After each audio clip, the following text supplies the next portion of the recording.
Perfect.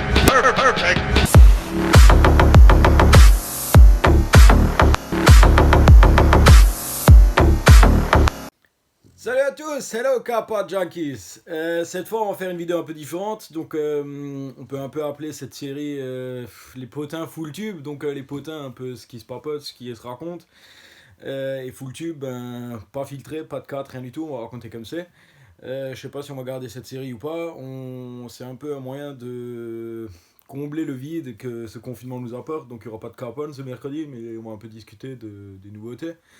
Donc voilà, je pense qu'il serait intéressant de parler de la série LMH, donc Le Mans Hypercar. Oui.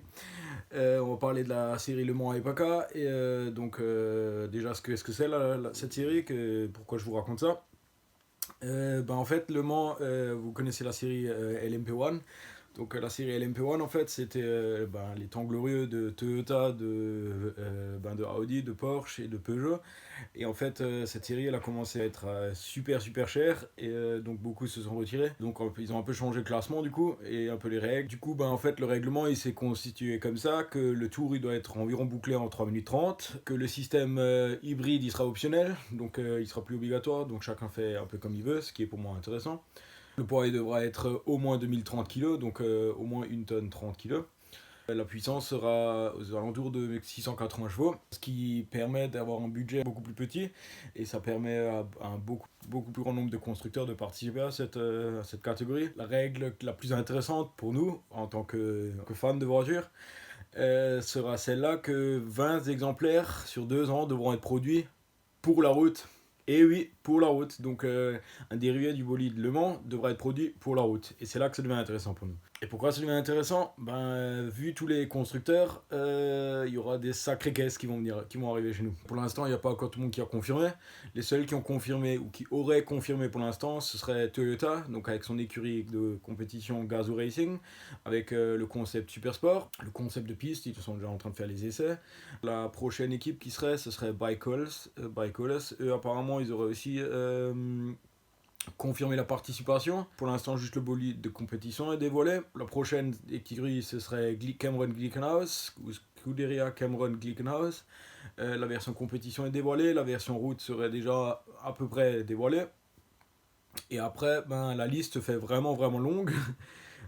Pour l'instant, pas grand monde est encore vraiment confirmé de cela.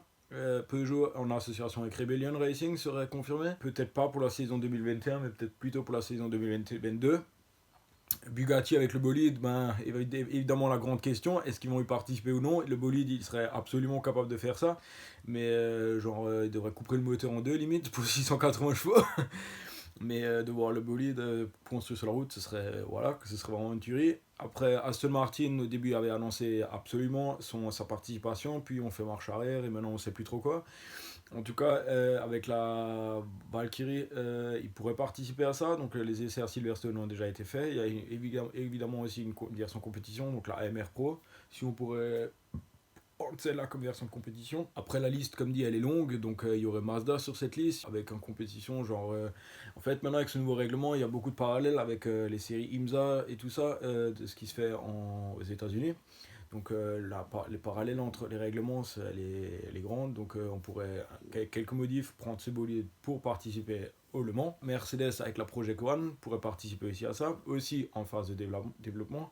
Donc elle a même tourné à Baden-Baden, donc qui est vraiment pas loin d'ici. Porsche serait aussi intéressé. Après tous les constructeurs comme Ferrari, Koenigsegg intéressé, tout ça. Peut-être qu'avec la SCV12 concept, le Lamborghini nous a dévoilé, peut-être qu'avec celle-là ils vont aussi participer. On verra ce qui va nous présenter à nous. Tout le monde fait un peu son truc en discret. On verra. Pour moi, c'est vraiment une catégorie super intéressante et ça pourrait nous présenter beaucoup de surprises avec des bolides juste de ouf, hallucinants quoi. Donc on va faire une vidéo dans la semaine prochaine un peu plus dans le détail sur plusieurs de ces bolides là. Et donc voilà. Allez hop, je vous souhaite une bonne journée et une bonne semaine donc malgré ce confinement là con. Et donc voilà. Allez hop, une bonne route à tous. Ciao.